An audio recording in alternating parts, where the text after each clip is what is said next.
आज हम लोग पढ़ेंगे श्वसन तंत्र के बारे में। श्वसन तंत्र क्या होता है? सबसे पहले श्वसन क्या होता है? सांस लेना और छोड़ना क्या कहलाता है? श्वसन कहलाता है। सांस लिए और उसको छोड़ दिए, क्या हो गया? श्वसन हो गया। ठीक है। श्वसन से क्या होता है? श्वसन से ऊर्जा तथा ऊष्मा बनता है। हम सांस लेते हैं तो उससे क्या होता है? ऊर्जा मिलता है और शरीर में ऊष्मा बना रहता है। ऊष्मा दो तरीका से बना रहता है, एक सांस लेने से और शरीर में रक्त का जो संचार होता है, खून जो चलता है, उससे ऊष्मा बना रहता है। जब हम लोग मर जाते हैं, सांस नहीं लेते हैं और रक्त भी चलना बंद हो जाता है, हमारा शरीर क्या होता है? ठंडा हो जाता है। श्वसन जो है एक उपचायिक क्रिया है। यह क्या करता है? तोड़ने का काम करता है। ग्लूकोज को तोड़ के ऊर्जा बनाने का काम करता है। मानव में जो श्वसन अंग होता है वो फेफड़ा होता है। क्या होता है? फेफड़ा। मेमेलिया समूह के जितने जीव हैं सब किसे श्वसन का काम किसे करते हैं? फेफड़ा से करते हैं। ठीक है। श्वसन तंत्र के भाग। तो अब श्वसन का अगर हम बात करें तो हम लोग जब बच्चा में पढ़ते थे, हम लोग को लगता था कि नाक से सांस लेते, लेकिन नाक कैसे बंद कर देते थे? मुंह से भी सांस ले लेते थे। तो श्वसन अंग कौन सा है? नाक या मुंह? एक्चुअल में दोनों में से कोई भी श्वसन अंग नहीं है। श्वसन अंग कौन है? वो फेफड़ा है। नाक और मुंह केवल सांस लेने का एक रास्ता है जो सांस को फेफड़ा तक पहुंचाने का काम करता है। ठीक है। श्वसन अंग कौन सा है? श्वसन अंग एक फेफड़ा है। श्वसन अंग कौन सा है? फेफड़ा, जो कि सांस को क्या करता है? स्टोर करने का काम करता है। ठीक है। तो हम ये समझेंगे कि श्वसन तंत्र जो होता है, श्वसन तंत्र क्या होता है। देखिए, सबसे पहले कि केवल नाक से अगर हम सांस को ले लिए तो क्या केवल नाक से ही हम सांस को फेफड़ा तक पहुंचा सकते हैं? नहीं। तो सांस जो लेते हैं हम, नाक से सांस को खींचते हैं, ऐसे करके खींचे, उसके बाद जो फेफड़ा तक पहुंचेगा उस जिस रास्ता से होके जाता है, अलग अलग अंगों से होके जाता है। हम आपको पाचन में पढ़ाए थे कि जो अंग पाचन के लिए, पाचन में मदद करता है या पाचन करने का काम करता है, उस सब अंग मिलकर पाचन तंत्र का निर्माण करता है। उसी तरह करके जो अंग श्वसन क्रिया में भाग लेता है या सांस को ले जाने का काम करता है, फेफड़ा तक सांस को पहुंचाने का काम करता है, उस सब अंगों के सम्मिलित रूप को हम क्या कहते हैं? श्वसन तंत्र कहते हैं। क्या कहते हैं? श्वसन तंत्र। श्वसन तंत्र का 9 भाग होता है। कितना भाग होता है? 9 भाग। अब आपको लगता होगा कि हम तो सांस नाक से लेते हैं, काम खत्म हो गया, बेसिस क्या होगा? फेफड़ा तक जाता होगा। तो इसमें 9 को भाग कहां से होता है? नहीं, वैसा नहीं होता। जब हम नाक से सांस लेते हैं तो सबसे पहले सांस लेने का कहां से सांस लेना शुरू करते हैं? नाक से शुरू करते हैं। तो नाक से शुरू करते हैं तो नाक में 2 छेद बना हुआ है। कितना छेद है? 2 छेद। देखिए यहाँ पे 2 छेद लगा है। ठीक है। तो नाक से सांस लेते हैं, जहां से हम सांस लेते हैं, सबके नाक में 2 छेद होता है। ठीक है। जहां से हम सांस को अंदर खींचते हैं उसको हम क्या कहते हैं? नासा छिद्र कहते हैं। उसे क्या कहते हैं? नासा छिद्र। नाक में देखिएगा छोटा छोटा बाल होता है।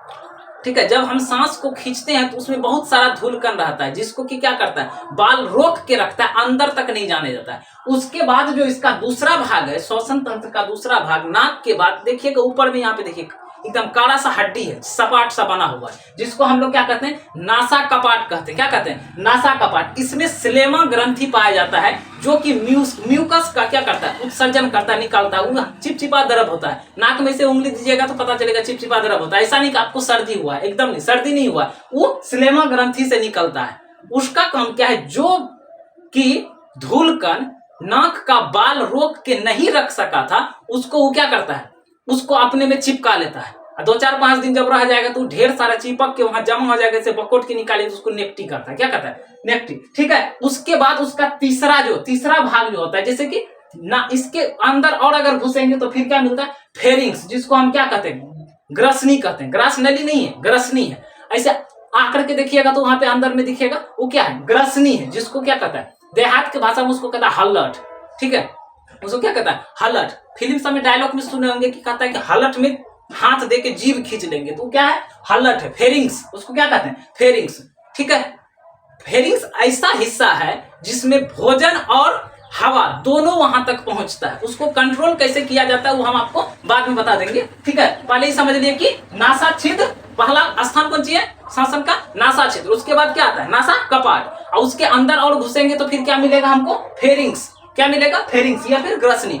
उसके बाद और अगर अंदर आइएगा सीधा, उसके बाद सीधा पाइप का नली, यहाँ पे देखिए हम फिगर बनाए, फिगर से हम समझ लेंगे। यहाँ से फेरिंग्स, उसके बाद और थोड़ा सा नली आके सीधा हो जाता है। जब सीधा हो जाता है तो उसका नाम क्या हो जाता है? लेरिंग्स। लेरिंग्स, जिसको हम क्या कहते हैं? स्वर तंत्र कहते हैं। वहीं से आवाज निकलता है। ऐसे करके यहाँ से दबा दीजिएगा, आवाज नहीं निकलने लगेगा। अभी देखिए आवाज नहीं निकल रहा, उसको दबा दिए क्या हो जाएगा?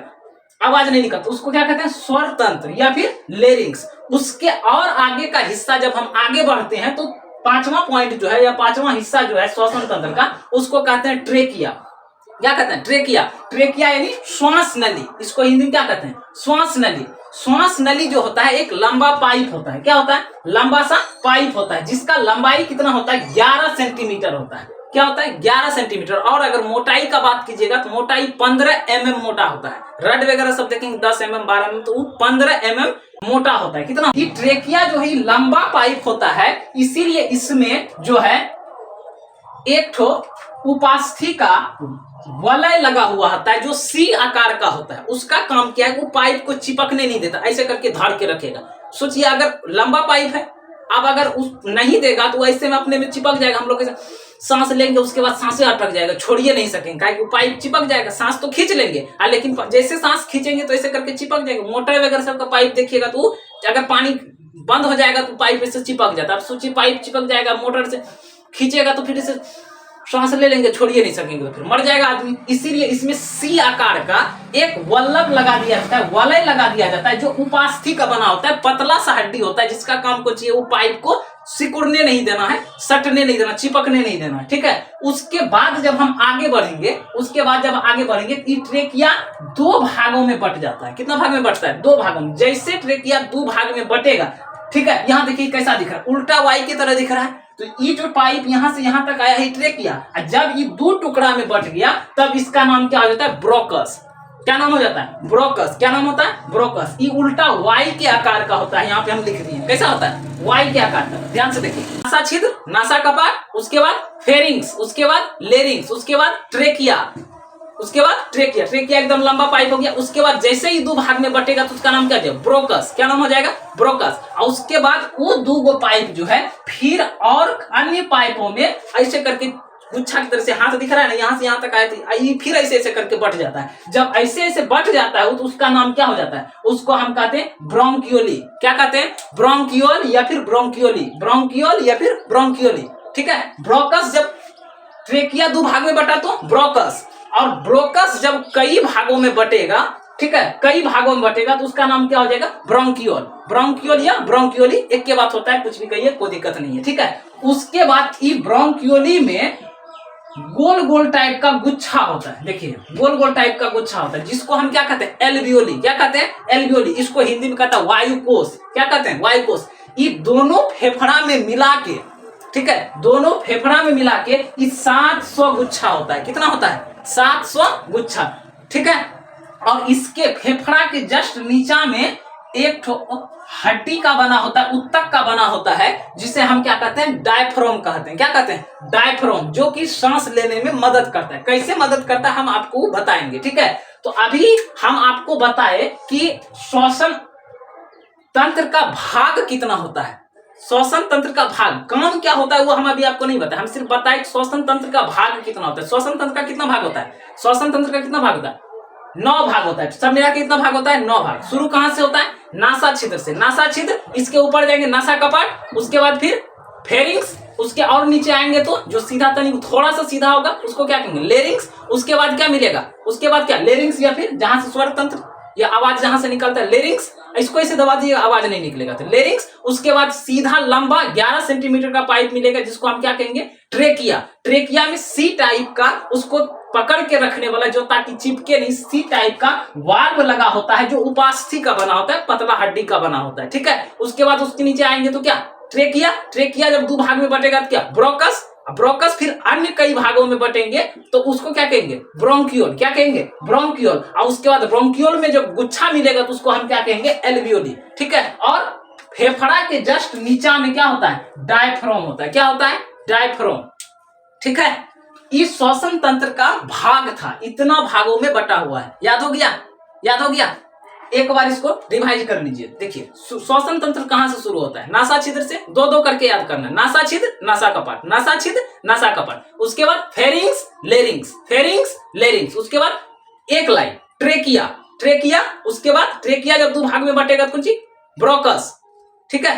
ट्रेकिया, उसके बाद ब्रोकस, उसके बाद ब्रोंकियोली, ब्रोकस, ब्रोंकियोली, उसके बाद एल्वियोली। ठीक है, यहां तक हो गया। और सबसे नीचा में जो सांस लेने में मदद करता है फेफड़ा के नीचे में कौन सी है, डायफ्राम, कौन सी है, डायफ्राम, ठीक है। ये श्वसन तंत्र का भाग था, ठीक है। ये काम कैसे करता है, ठीक है, उसको हम देखेंगे। यहाँ पे देखिए हम फिगर बनाए हैं, आप इसको एक बार देख लीजिए।